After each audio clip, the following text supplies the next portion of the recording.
Hey everybody, thank you so much for joining us. Really excited for our very first interview for the Healthcare and Language Access series that we're doing here at Ad Astra. I'm here with Sam Lippolis, consultant for telehealth and telemedicine. Sam, great to meet you. I know that you and I have spoken already, so it's not really like we're meeting, but could you please give us a quick introduction to yourself and tell us a little bit about yourself and what you're doing here today? Yeah, thank you so much, Jeff. I'm really excited to be doing the interview with you and having an opportunity to share. So I am Sam Lippolis, and I have been implementing, growing, scaling telemedicine programs for the last 10 years across large academic health systems to large multi-specialty hospitals, critical access, single practices. So really the whole continuum of telemedicine for the last 10 years. And the positive of what's been happening lately here in the world is now more people know what I do. 10 years ago, no one really had much of a sense of telemedicine. So I'm excited to have an opportunity to share some information and talk with you all today. Excellent, Sam. If you guys right now are watching this video, check out Sam on LinkedIn and Twitter. What's your Twitter handle? It's at Sam I Am Lip. LIP. There you go. Sam, your professional path is tremendously impressive. And I kind of was interested at first in terms of, what drives you? Can you talk a little bit about that? What is your passion? Why do you do what you do? Well, I think, I started doing telemedicine 10 years ago. It was the first time I'd been in healthcare. And what I found was I love working with experts. And so what I loved about growing telemedicine programs, implementing new things, is I got to work with everything from a child psychiatrist to an adult endocrinologist, learn all these different things. And what I also love is that using telemedicine, it had been the focus around increased access. We always talked about rural access, but I look at it, access for anyone. Access for, even if you live down the street, but you don't have a car to get to the clinic, then you should have access to the same thing. So for me, it started really as the passion of how do we help people who might not be able to get to see these highly specialized providers. And then, we've got this terrible provider burnout, provider suicide rate. And for me, I say I serve clinicians so they can serve patients. And I truly believe that us using more of these telemedicine tools will let providers get some work-life balance back in their lives. They could work from home. They could do flex hours. All these things that we think about are normal in other industries, but in healthcare, it's still considered very brick and mortar. We're only in this space. So for me, it's also turned into just this utter love for the clinicians who I think are so fascinating, and they've dedicated their lives to help all these different kinds of patients. I love technology. I love working with experts. And so it's just this fun combination of the two. That's fantastic. Look, this meeting has so much positive synergy between what you do and what we do here at Ad Astra. We're a translation and interpretation provider, full service language service provider based in Washington, D.C. Our purpose is to help people connect communities across the world. In this pandemic, we've been able to really focus in on serving that purpose just because of the need that we've seen in the healthcare sector. Totally can understand your focus on being able to help and really love those clinicians. We feel the same way about people who bridge communication gaps. I had someone once say to me, angels of communication, translators and interpreters. So we strive at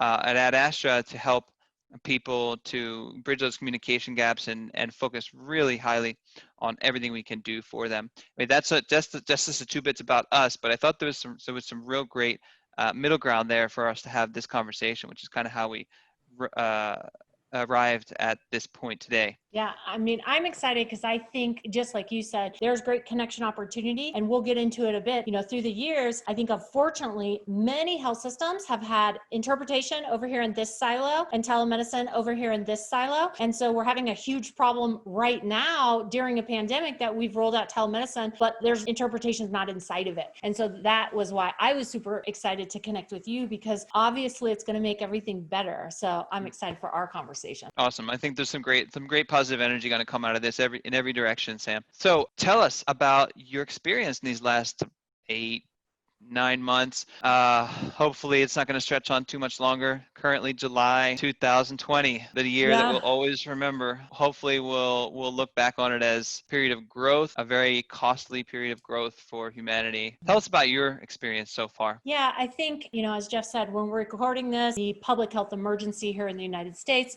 was just extended on July 24th, which is super important for telemedicine because the public health emergency allowed video visits to be paid for from a patient's home, regardless if you're urban or rural. And that's a very big deal for Medicare and all the private payers. Those were rules we didn't have before, which is a huge barrier to doing telemedicine because where do people want to do it? In their homes where it's comfortable. So for me, what's been so interesting is leaving corporate hospitals and coming out as an advisor and trainer. I do online courses, I do one-on-one coaching and advising. Is that when I started this business in January, it was like people are like, you do what? And then we had a pandemic hit, and all of a sudden everyone had to turn things on. And we also saw, detrimentally to like primary care, they just closed their practices. They didn't know what to do. It was like, we're closed. And then we're laying off, 40% of our staff. Our revenue's down 80%. And for me, that breaks my heart because the public health emergency came in right away, but people didn't know how to do telemedicine. They didn't know how to do these video visits where they could have got their revenue back up in the 80% range. So for example, one of my clients, we'd started working together in February, and he's a neurologist, and we know neurology is a very high need area. And he said to me, he goes, wow, that was just great timing because I set up everything in 2 weeks. I'm still at 90% volume. And he said, and people in my medical office are closing their practices and laying people off. So it was like, he just was like, oh, okay, now we're going to do this. And so what I've also seen is even though providers have started to come back to work, some and doing it in person,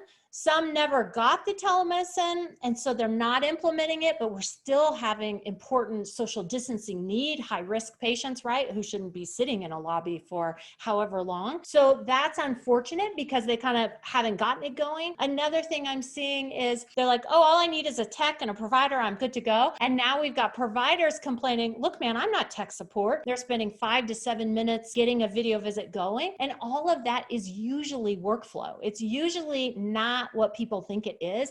So I think the challenge is, as great as the pandemic has been to drive this adoption really fast, if you know providers, they're a little adverse to change. And so being voluntold to do something and then having Voluntold. to, We're going to quote yeah, that one right? It all was over the like, place. I'm voluntold, I'm forced to do this. And so it's like, I'm forced to do it. No one really knew how to set it up. We thought if we just turned on Zoom, it would all work perfect. So there's actually some downside that people feel like this isn't as good of a connection in terms of human connection. It's not this, it's not that. But a lot of those things are really just process work. And that's why it's best to take the time to understand the steps and move forward. I hope we never go back. I mean, I think right now there's in the States a big legislative push if we can all be advocates with our senators, because I think what people might not understand is that the reimbursement rule that we need, which is to allow any location in the nation and any in a patient's home, is not a Center for Medicare or Medicaid rule. It is an act of Congress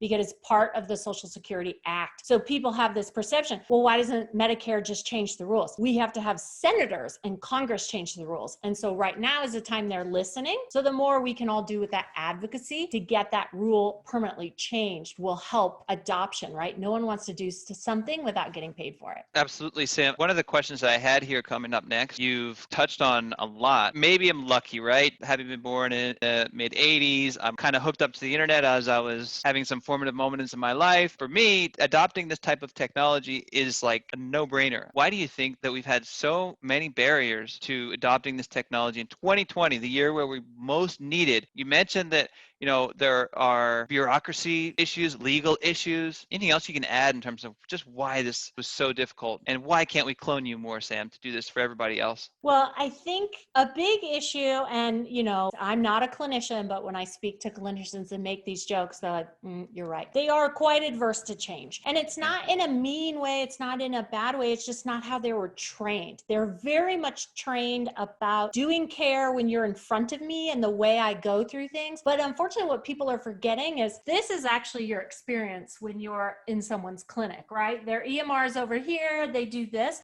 But for them, that's still, I'm in person. So the challenge is helping them see, how can we ensure you're meeting standard of care? Not only is that a liability issue, that's fundamental to how providers are trained. It doesn't matter if you're a doctor, nurse practitioner, a nurse, you have heart, right? You're here for the heart and you're here for the nuances of medicine. And so there's this great fear that when I'm away from you, I won't pick up on these things. What most of our providers find is they're like, wow, I haven't made that much eye contact with my patient since we got an electronic health record, right? Because this is how clinic rooms are set up.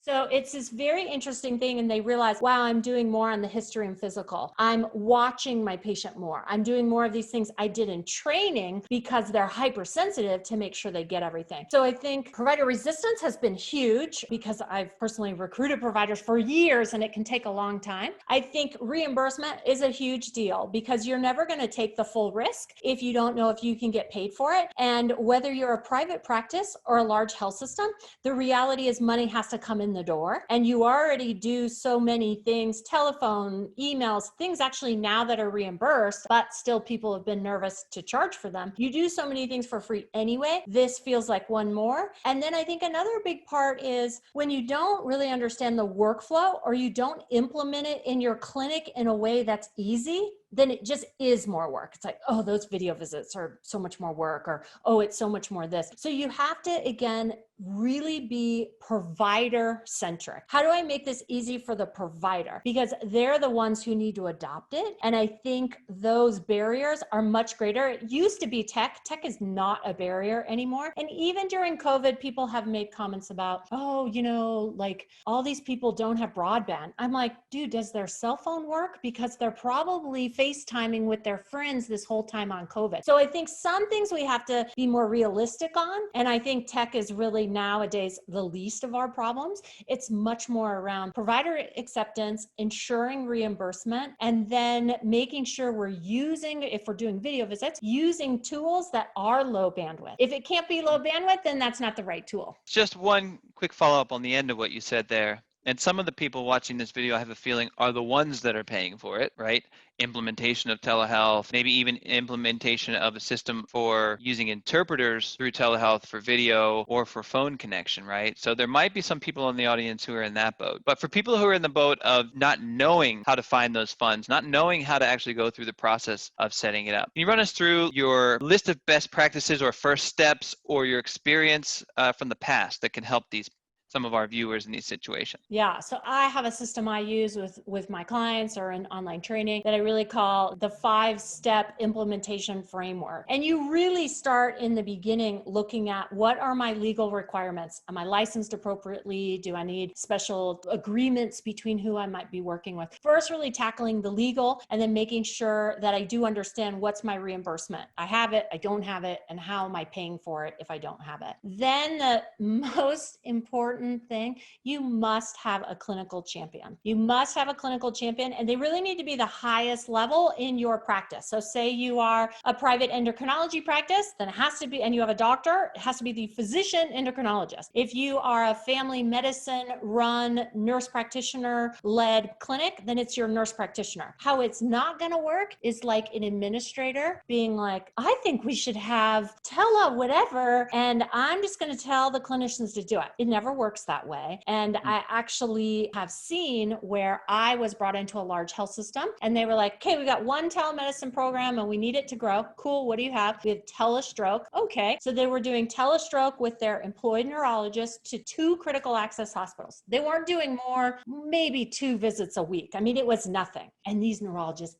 hated it because they had been voluntold to do it. They never wanted to do it. The technology wasn't great, but we improved it. Still didn't want to do it. After a year and a half, I finally said, we are going to have to hire an outside neurology company to come in and cover telestroke. And we did that. And quickly the program grew from 2 to 25 sites. We were doing 10, 20, 30 a week. I mean, it was like, because you had clinicians who wanted to do it. So I always said, you must have a physician or highest level a clinician champion. If you don't, you need to go keep asking before you do anything else, because it just won't succeed. And I think that was some of what I mentioned, that during COVID, we sort of voluntold people. So people are like, I'm doing it, but as soon as I don't have to, I will stop, which I would also say is why we're seeing this, sort of downswell again. Get your champions, and then pick your technology with your champion. If you don't already have technology, you're going to pick it. If you do have the technology, now it's really about, does it properly work? And I have very clear metrics about what I consider functional technology. There's plenty of it that says it works, that doesn't. So it needs to be highly functioning. And then you start to go into workflow design. I consider workflow design the most important part of the framework. In that workflow design, that's not only figuring out logistics, it's also looking at, what are my clinical guidelines? How am I doing this? And let's use interpretation, for example. If I know I have a Spanish speaking person, I better have known that when the appointment was booked, not 5 minutes into the appointment. Now I'm trying to get an interpreter in here. I'm wasting time. It's causing me problems. So a workflow would be, how do I identify in advance the language spoken of my patient so that I've already organized at 2 p.m. on Tuesday, I need the interpreter in here with me in this 3-way call. All these kinds of things, super important. And then we go into a full phase of like scripting and FAQs and things for patients and your entire office. Because this isn't just the provider does telemedicine. This completely is a new tool that has come into your office. So you want a full training and understanding, mock patient runs, really practicing a lot with the different technologies, different locations, making sure the connections work well, and then rolling it out. So it's a very frameworked process, but that is the difference between a glitchy, kind of sketchy program and one where providers and patients are happy. And then that will grow, because the more they do it, the more they see the value and they start to identify which kind of patients work for them. I was taking some notes here on the key component that you mentioned there, the workflow design. That was a great example of an interpreter, right? That's one variable that you want to make sure that you have covered. I would say that you want to make sure that that specific variable is easy to cover. You have to make sure you know who you're relying on. But I want to focus in there on your experiences. Let's say a healthcare system or a hospital that needs to set up telehealth. How much do they build and how much do they purchase pre-software? What's your opinion on that? So my opinion, because I've been in lots of big health systems, is that you need to know your own capabilities and you need to know your own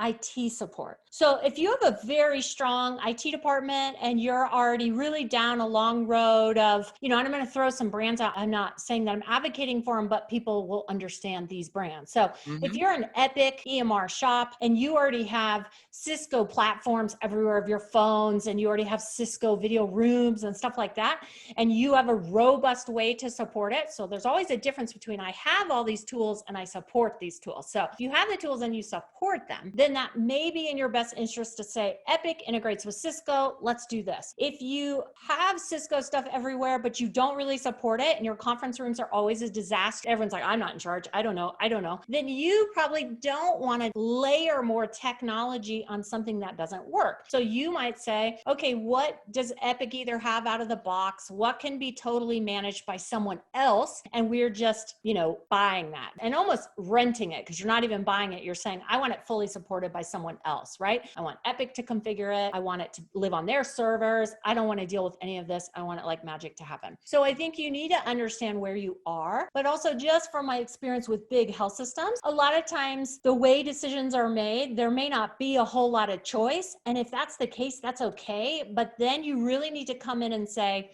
you have to be honest with yourself. How well do I support this? How much resource do I need to support this? Do I have a telemedicine person? I actually recommend your telemedicine people do not live in your IT department. They're best to report to like your chief medical officer. They need to be on a clinical side of the house, because it's nothing personal to IT, but we often know big initiatives come and people get frustrated and you're like, oh, that IT guy. There's nothing wrong with that IT guy. He's got 50 million things to do, but you don't want telemedicine as a tool to deliver clinical care. You want it living under a clinical arm with the support of your IT people. So if you already have things in place, it's totally fine to use what you have, but you have to be really honest with yourself. How are we going to staff this? How are we going to support it? Who's in charge of it? And then how do we stress test it? I mean, when I say stress test, I'm not messing around. Like, me and IT guys have spent tons of hours testing my iPad, their iPad, an enterprise iPad, some telehealth cart that we drove around in ICU. I kid you not, for 2 months, we literally took a cart around an ICU and did round and response models in a critical care ICU. We needed this Wow. thing to work everywhere. And it involved reconfiguring, hotspots, all this kind of stuff. So you have to be willing to put in the work, or there are certain companies that can supply that for you, but you'd still be surprised. There's still a lot of internal configuration you have to do to make them work right, because hospitals are such a protected environment, right, in terms of security and things like that. So a good relationship between your designated telehealth person, if you don't have one, that's going to be a problem already, and then your IT Designated department. telehealth person. I'm writing that down. And again, I really think it should live under your chief medical officer, under that arm, because then it's being seen by clinicians as something that is valued clinically, which is what matters to them. Excellent. I hadn't thought of it in that way, but the idea of separating the telehealth team from the technology team is brilliant, because they should work together closely in synergy anyway, but the telehealth team really is a communication arm. They have to make sure that they're facilitating the communication.